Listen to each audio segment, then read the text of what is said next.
We all have miserable people that we know, the ones who just can't seem to enjoy life at all. They intrigue me, and I want to know more about how it is they fail so miserably at just living a happy life. My next guest says they all have some traits in common. My guest, who is anything but miserable, Dr. Dathan Paterno, with us to explain. Dr. Paterno, welcome to the show. Thanks for having me, Gina. Now, you have to start this right off the bat with just telling us what is the biggest trick to being miserable? People who are good at this are really good at this. Oh, absolutely. I think boredom is one of the biggest pieces here, and it's something that I really cannot relate to. I can count the number of occasions I've been bored, probably on one hand. It's almost unheard of for me.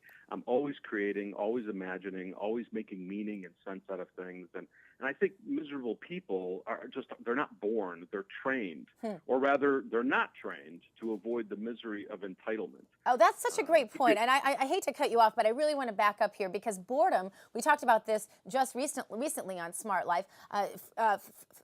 Fairness and boredom are two things I don't let my kids discuss. I won't let them talk about fair. We call it the four-letter F-bomb.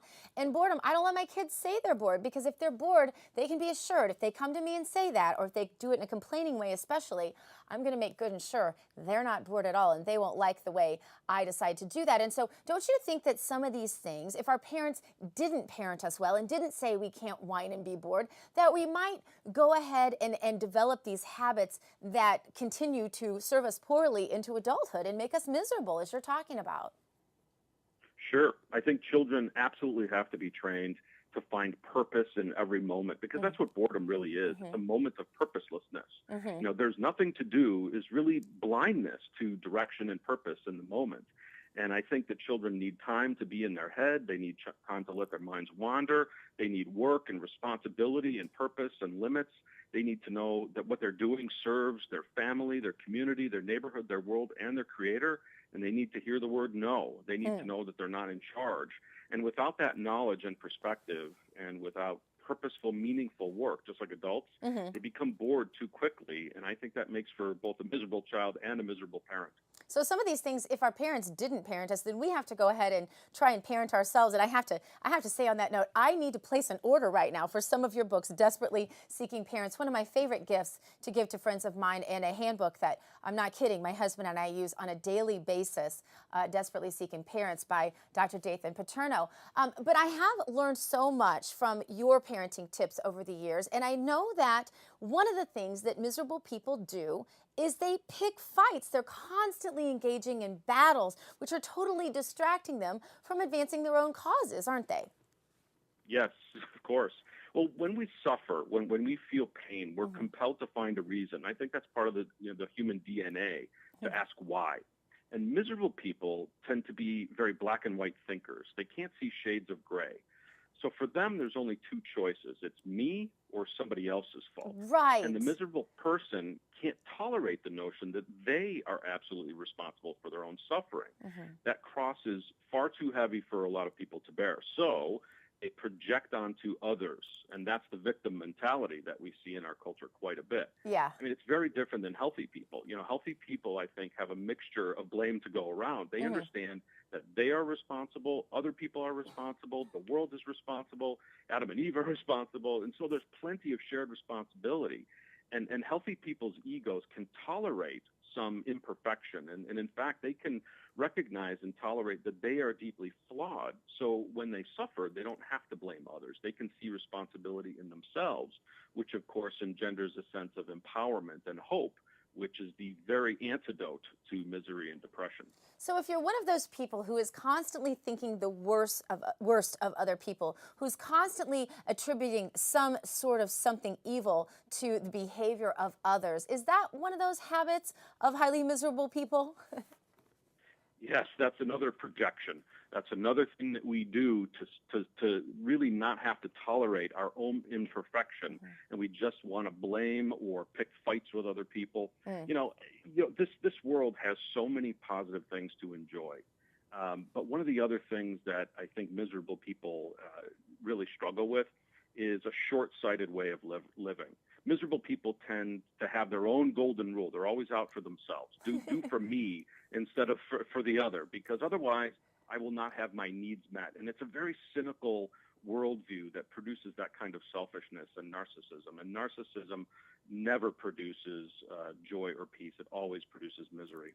Their own golden rule reminds me of that, I want the gold and I'm going to rule. That sort of narcissism you're talking about, and really just existing in your own world. How important is it to achieve success in your life, to go out there and be generous with yourself, to go out there and give? How important is that act of giving to your own personal success?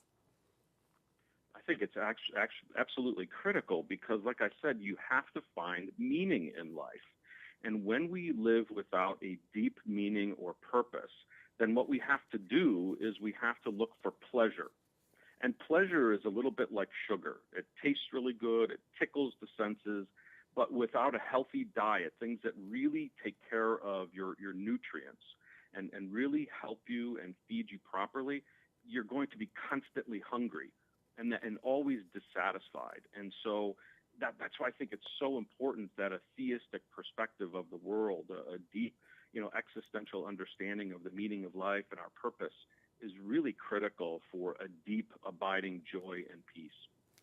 So for people who are hearing some of these patterns, maybe they're blamers, maybe they criticize other people a lot, maybe they're always thinking of a reason something can't be done rather than a reason something can be done, the cup half empty as opposed to the cup half full. What if they see these patterns in themselves, Dr. Paterno? How do they begin to change that? Not to become that old guy who sits in the rocking chair back and forth saying, well, in my day. How do they not become that guy quickly? Well, I'd say you need a partner. People are not meant to live alone. And if you want to be miserable, you should really find a misery partner. But if you want to be full of verve I'm seeing that peace personal and joy, ad. I need a misery partner, a little personal ad going out there. I'm just visualizing that. You need somebody. You need somebody who can push you to get out of the depths and out of the muck of depression and miserable thinking. Somebody who will encourage you or enable you to behave in a way that produces peace and joy. And you need people who are going to do things that verify that you have value. I mean, so many of us stay in relationships or foster relationships where people down us and people treat us poorly. And, by all means, we need to be with more positive people because, even though positive people are really annoying when you're miserable, sometimes they're so attractive, for whatever reason that you want what they have. They say that misery loves company, but what misery really loves is miserable company. So if you're miserable and you're with somebody who's really happy, they might be annoying, but it's eventually going to be like a joy or peace virus. You're going to catch it. So I think if you want to get out of it, you need to put yourself in places where there are happy, fulfilled people.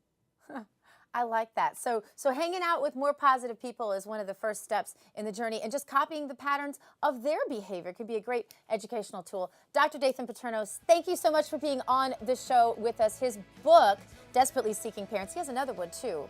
Let's see, something like Ladies and Gentlemen. I might have co-authored that. Thanks for being with us, Dr. Paterno. We've covered the habits of the miserable. Let's talk about the successful now. My next guest has chronicled the stories of some of the most successful people on the planet. Dr. Tony O'Donnell joining us right after this, How to Think Like a Millionaire. Stay with us.